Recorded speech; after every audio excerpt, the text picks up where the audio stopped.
Hello everyone, I am Visham Babwa, CEO of P&V Marketing Company Limited of number 11 Mulchancy Chan Road, Chaguanas, Trinidad, as well as President of Trinidad and Tobago Automotive Dealers Association, TADA.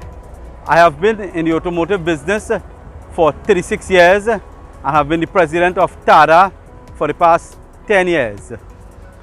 P&V Marketing has been the first and only company to import, service and maintain hybrid vehicles from 2012, the full electric vehicle from 2015 and the e-power vehicle from 2016.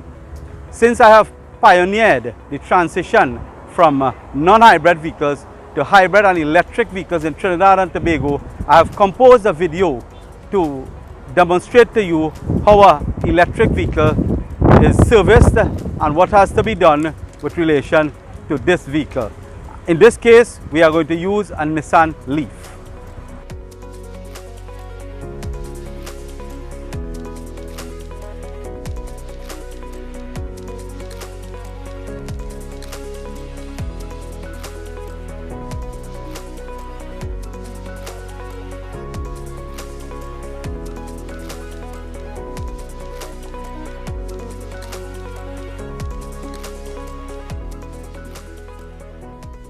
In the electric car, you would have gauges that would indicate to you the amount of battery life that you have remained in the vehicle and the amount of kilometers that you will get with that amount of battery life. For example, in this one we have a 77% battery life available, and this will give you up to 178 kilometers drive. Now again, this is dependent on the condition and your style of driving. Heavy acceleration will use more electric power, so that amount of kilometers would be reduced, as well as if you do light acceleration, you will get the 178 kilometers. This vehicle also is equipped with what you call e-pedal. So with an e-pedal, you don't have to use the brake. I shall demonstrate this to you now. You're using the e-pedal, so I'm mashing only the accelerator pedal here, and once you release the pedal, the vehicle will come to a stop. It slows down for itself and it comes to a stop.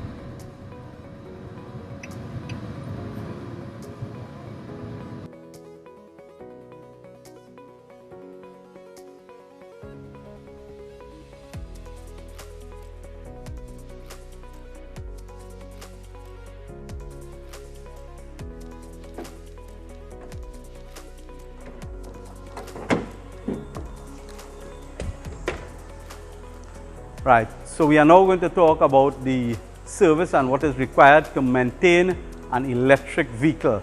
For example, this is a Leaf that we have spoken about, and we are going to show you what you need to check and at what intervals you need to check it. We have a 12-point check here. This is the manufacturer's specification, so we don't want to move away from this because we have to move with what the manufacturer specifications are. First on the list is to inspect the 12-volt battery to check the connections, the cables, check the voltage and everything with the 12-volt battery. The second thing we are going to check is the brake fluid. We are going to make sure that the brake fluid level and check the color of the brake fluid. That would indicate to you if the brake fluid needs changing.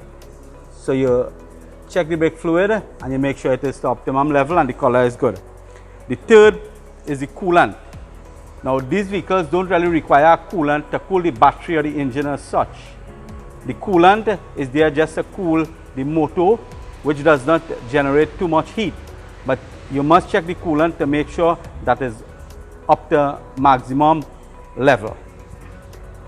Fourth would be the windscreen wash.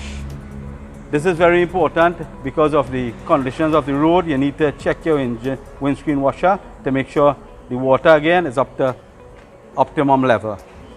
The charging ports, which is extremely important, you need to check the charging ports to make sure that there are no gunks, no buildup of dust, there are no cracks or no holes or any way that water would seep into this, because this is the charging port for the vehicle. You have two charging ports here. You have a level 1 and a level 2. Most people use the level 1 to get a trickle charge. If you have a type 2 charger, then you would be using the type 2. So you make sure that these ports are cleaned at all times. We shall move on to number 6 on the list, which is the inspection of the wiper blades. You inspect and change if necessary. In Trinidad, people take rather long to change your wiper blades. This should be something done maybe every 6 or 8 months. In cold countries, they do it twice a year, but in Trinidad, it could be done every 8 months.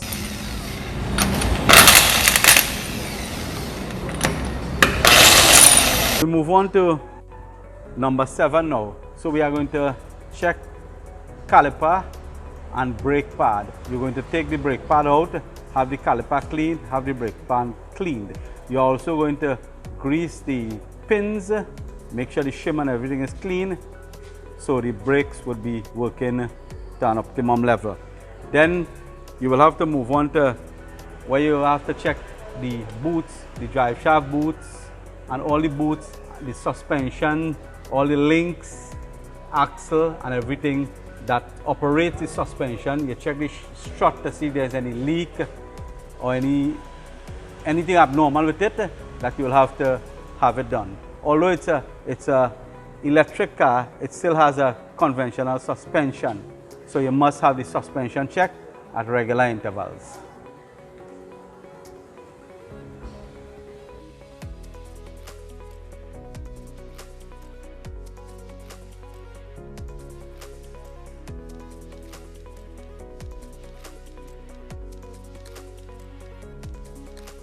We shall make sure and check the drive shaft or the axle, as they would call it. The boots, make sure the boots are not leaking, it's not damaged, and check the other links. Also you can check the ball joints and everything under the vehicle again. Then you can check for the reduction oil. If you have to drain the oil, this is the drain plug and this is the fill plug. It does not require changing this oil regular. This would last very, very long. So, but you just inspect it to make sure there are no leaks or anything that will damage the reduction gear in the system there. When you've finished there, then you'll check all the wirings. Of course, you know, all the wires that has a salmon cable in it is a live cable. So this is the main cable that goes into the battery. The battery is located to the bottom of the car here. And you'll have to make sure that these connections are not slack or they are not corroded in any way, just to make sure that the vehicle will operate to optimum level.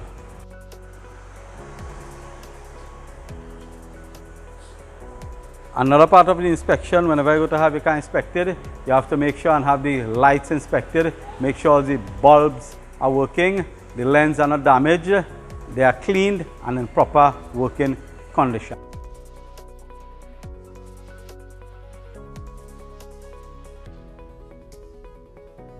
When you are maintaining and servicing an electric vehicle, you must have the proper equipment to deal with this vehicle, because this is a high voltage vehicle. So you could be electrocuted and it could even be fatal. So bear in mind that anybody cannot interfere with these vehicles. You must be trained, and to be able to repair this vehicle, you must have some knowledge of electrical works and mechanical works. And with that in mind, I shall say that, you know, when people hear about a hybrid or electric vehicle, they get scared. Some people get excited. But with this vehicle, the savings are great because they don't have a combustion engine. And with the absence of a combustion engine, you don't have a lot of the parts. You don't have oil filters, belts. you have no fuel tank, you have no fuel lines, you have no fuel pump, you don't have all these set of mechanical parts to repair. You don't have hoses, you don't have the lines, all these things, you don't have it. So the savings that you will get from these vehicles would be phenomenal, because you don't have to go to a gas station and put liquid fuel. So you'll only be using electricity, which you could charge from your home, or if there are charging points, if you have a grid, you could also charge from the grid.